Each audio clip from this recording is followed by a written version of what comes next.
yang ada di rumah, perkenalkan nama saya Dea, saya nomor absen 21. Pada video kali ini saya akan menjelaskan mengenai pengertian, ciri-ciri, dan juga sistem reproduksi dari film Echinodermata. Nah, teman-teman yang ada di rumah udah pada tahu belum kalau film Echinodermata itu berasal dari kata echinos yang berarti berduri dan derma yang berarti kulit. Sehingga film Echinodermata disebut juga hewan berkulit duri. Film ini adalah sebuah hewan laut yang mencakup binatang laut, teripang, dan berbagai kerabatnya. Kelompok hewan ini ditemukan hampir semua berada di kedalaman laut. Film ini muncul di periode Kambrium awal dan terdiri dari 7.000 spesies yang masih hidup dan 13.000 spesies yang sudah punah. Selanjutnya saya akan menjelaskan mengenai ciri-ciri dari film Echinodermata. Teman-teman yang ada di rumah pasti bertanya-tanya dong, apa saja sih ciri-ciri dari film ini? Yang pertama yaitu merupakan hewan triboplastik, selomata. Yang kedua, tubuhnya simetri radial yang dibagi menjadi 5 bagian. Yang ketiga, rangka berupa keping kapur terdapat di dalam kulit dan umumnya mempunyai duri. Yang keempat, sistem pencernaannya sudah sempurna meskipun pada sebagian Echinodermata itu sendiri anusnya tidak berfungsi. Selanjutnya bergerak dengan menggunakan kaki ambulakta atau kaki pembuluh. Berkembang biak secara aseksual dan seksual. Perkembangbiakan secara aseksual itu dengan cara apa? Nah, perkembangbiakan ini dengan cara regenerasi atau pembelahan sel. Sementara perkembangbiakan seksual itu dengan cara fertilasi atau pembuahan yang terjadi di dalam air laut. Selanjutnya, larva berbentuk simetri bilateral dan dapat berenang bebas. Semuanya itu hidup di laut, bersifat sesi atau menetap. Dan yang terakhir yaitu makanannya berupa sisa organisme yang telah mati atau organisme lainnya yang lebih kecil. Selanjutnya saya akan menjelaskan mengenai reproduksi film Echinodermata, yaitu mengenai perkembangbiakan secara seksual dan aseksual. Beberapa secara aseksual itu karena apa? Karena memiliki daya regenerasi yang tinggi dan reproduksi seksual itu berkembang biak secara kawin, berkembang biak terpisah, dan fertilasinya eksternal. Kelenjar kelaminnya terdapat di mana sih? Kelenjar kelaminnya terdapat pada setiap lengan, sedangkan lubang kelaminnya terdapat pada setiap pangkal lengan. Reproduksi aseksual ini, perkembangbiakannya ini terjadi karena beberapa hewan yang memiliki regenerasi yang tinggi dan biasanya perkembangbiakannya itu berupa fragmentasi. Perkenalkan, nama saya Kademira Febrianti, nomor absen 22 kelas 10 MIPA 4. Di sini saya akan menjelaskan tentang ciri-ciri lainnya dari Phylum Echinodermata. Ciri film adalah adanya sistem saluran air semacam pompa hidrolik yang disebut sistem ambulakral, respirasi dan ekskresi papula.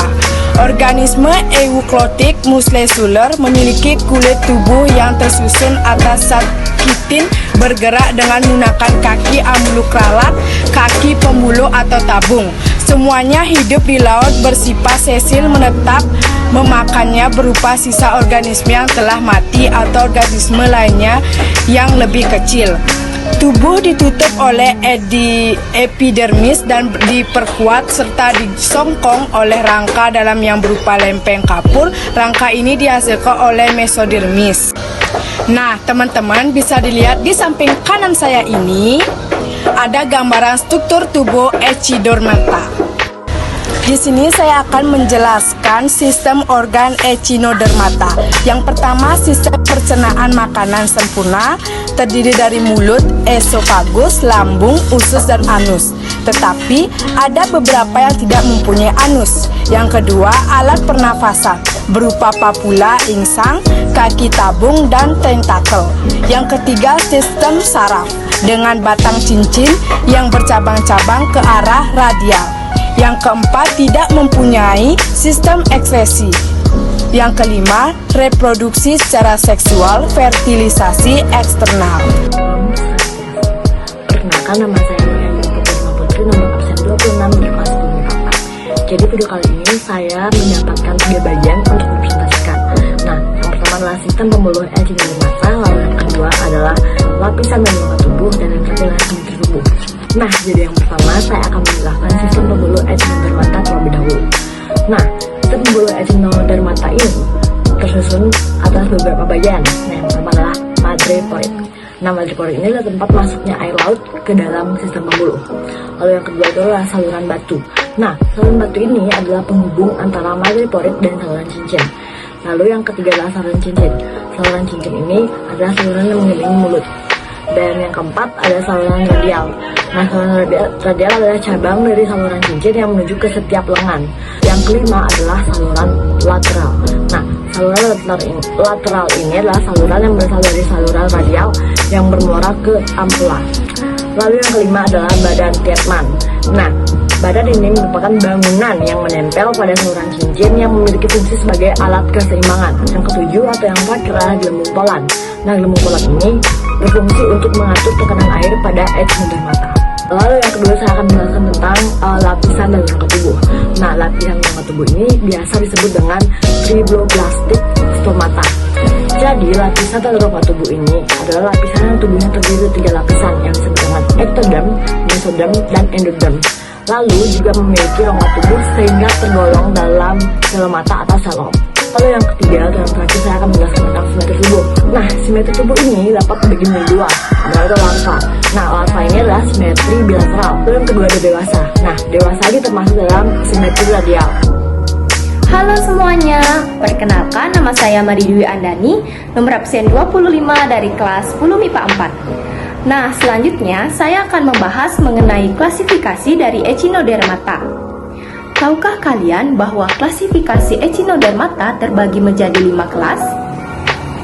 Berdasarkan bentuk tubuhnya, klasifikasi dari echinodera mata terbagi menjadi 5 kelas, yaitu asteroidea, echinoidea, opiroidea, crinoidea, dan holotoridea. Nah, yang pertama saya akan membahas mengenai asteroidea. Asteroidea atau bintang laut memiliki bentuk tubuh seperti bintang, yang dimana seluruh permukaan tubuhnya ditutupi oleh duri. Tubuh pada asteroidea dilengkapi dengan pedicelaria atau kaki penjepit yang berfungsi untuk menangkap mangsa, melindungi tubuh dari benda asing, dan untuk melindungi papila. Mulutnya terletak di bagian oral dan anus pada bagian aboral. Asteroidea hidup di pantai atau dasar laut yang tidak terlalu dalam. Memiliki daya regenerasi yang tinggi, serta asteroidea ini bereproduksi seksual dengan fertilisasi eksternal yang dimana sigot akan membentuk larva bipinaria. Berikut ini adalah gambar struktur tubuh dari asteroidea. Bisa dilihat seperti inilah gambar struktur tubuh dari asteroidea. Selanjutnya ada echinoidea. Echinoidea atau landak laut memiliki tubuh berbentuk bulat dan seluruh tubuhnya berkulit duri menyerupai landak. Tubuhnya tidak mempunyai lengan dan kaki ambulakral sangat pendek yang terdapat di antara duri-duri yang panjang. Echinoidea ini hidup di pantai, di atas batu karang atau di dasar laut. Mulutnya terletak di bagian oral yang di dalamnya terdapat gigi yang tajam dan juga runcing yang tertanam di dalam rahang yang disebut lentera Aristoteles. Anus, metreporit, dan alat kelaminnya terdapat di bagian aboral. Echinoidea ini bereproduksi seksual, fertilisasi eksternal yang dimana sigot akan tumbuh menjadi larva plutea. Berikut ini adalah gambar struktur tubuh dari echinoidea. Bisa dilihat seperti inilah gambar struktur tubuh dari echinoidea. Nah, selanjutnya yang ketiga ada opiuroidea. Opiuroidea atau bintang ular laut memiliki bentuk tubuh seperti bola cakram kecil dengan 5 lengan yang panjang. Pada lengannya terdapat kaki ambulakral dan alat lengkap yang disebut dengan ampula. Durinya terletak pada bagian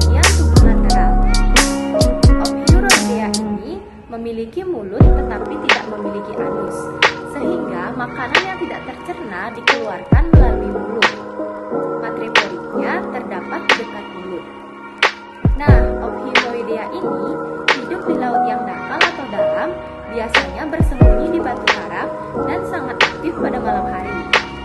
Serta bereproduksi seksual, fertilisasi eksternal, yang dimana zigot akan tumbuh menjadi larva proteus. Berikut ini adalah gambar struktur tubuh dari Ophiuroidea. Bisa dilihat seperti inilah gambar struktur tubuh dari Ophiuroidea. Di sini saya akan mempresentasikan tentang Crinoidea atau disebut dengan lili laut. Yang pertama, bentuk menyerupai tumbuhan, yaitu seperti bunga lili. Tubuh tersusun dari kelempeng, kapur, dan berbentuk cangkir atau kaliks. Dari kaliks tersembul lengan yang panjang berjumlah 5 atau lipatannya. Lengan mirip daun sehingga disebut pinula. Yang kedua, hidup melekat pada batu karang di dasar laut yang dalam di barisan koral atau membentuk taman laut. Yang ketiga, berbeda dengan Echinodermata yang lain, hewan ini bagian oral menghadap ke atas, mulut dan anus terletak bersebelahan, tidak mempunyai madreporid. Yang keempat, aboral terdapat tangkai yang berfungsi untuk melekat. Yang kelima, reproduksi secara seksual, fertilisasi eksternal, zigot akan tumbuh menjadi larva yang tidak mempunyai mulut. Holoturoidea atau mentimun laut. Yang pertama, tubuh bulat memanjang dengan garis oral ke boral sebagai sumbu tubuh. Yang kedua, struktur tubuh lunak tidak berduri dan tidak mempunyai lengan. Yang ketiga, mulut terletak pada bagian anterior dan dikelilingi tentakel 10-30 buah. Anus terletak pada bagian posterior. Yang keempat, bergerak menggunakan kaki ambulakral, 3 baris kaki tabung di bagian ventral untuk bergerak, 2 baris kaki ditabung di bagian dorsal untuk bernapas. Yang kelima, hidup dengan menguburkan diri di pasir atau lumpur dengan menampakkan bagian akhir dari tubuhnya. Jika tersentuh akan mengkerut. Yang keenam, reproduksi secara seksual, fertilisasi eksternal, zigot akan tumbuh menjadi larva auricularia.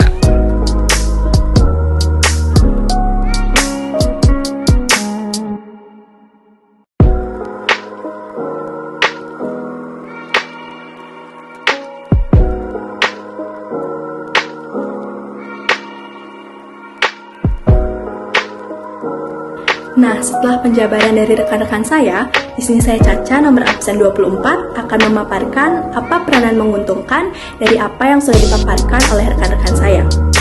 Nah, peranan menguntungkan yang pertama yaitu ada bulu babi. Bulu babi dapat diambil godaknya untuk dikonsumsi. Kemudian yang kedua, ada mentimun laut, yang dimana dapat dimanfaatkan untuk kerupuk teripang dan sebagai bahan obat-obatan. Yang ketiga, ada Echinodermata. Echinodermata memakan bangkai sehingga pantai dan laut menjadi bersih. Kemudian yang keempat, ada kerangka dari Echinodermata yang dapat digunakan sebagai bahan pupuk. Kemudian yang kelima, bahan penelitian tentang fertilisasi dan perkembangan awal. Kemudian yang keenam, ada kerangka bintang laut yang digunakan untuk hiasan. Nah, tidak hanya ada peranan menguntungkan saja, tetapi ada juga peranan merugikannya. Nah, peranan merugikan dari bintang laut sendiri yaitu sering memakan kerang mutiara di tempat budidaya kerang. Kemudian yang kedua ada acan buster yang merupakan hama pada terumbu karang karena memakan polip colenterata. Kemudian yang ketiga ada bulu babi dan landak laut, sangat merugikan bagi para turis yang ingin menikmati olahraga air dikarenakan duri bulu babi dan landak laut yang beracun bisa menyebabkan kematian jika tidak ditangani dengan secara tepat. Nah, setelah kita ketahui penjabaran masing-masing dari rekan-rekan saya mengenai tentang materi film Echinodermata, dapat kami simpulkan bahwa Echinodermata disebut hewan berkulit duri dan film ini adalah sebuah hewan laut yang mencakup seperti yang sudah dipaparkan di materi kami, yaitu seperti bintang laut, teripang, dan beberapa kerabatnya. Nah, terdapat ciri-ciri pada film ini. Nah, salah satunya yaitu bergerak dengan menggunakan kaki pembuluh. Nah, filum ini bergerak secara aseksual dengan pembelahan visi dan pemisahan pusat serta bereproduksi secara seksual. Nah, dapat kami simpulkan juga bahwa filum Echinodermata sangat bermanfaat untuk menjaga keseimbangan laut.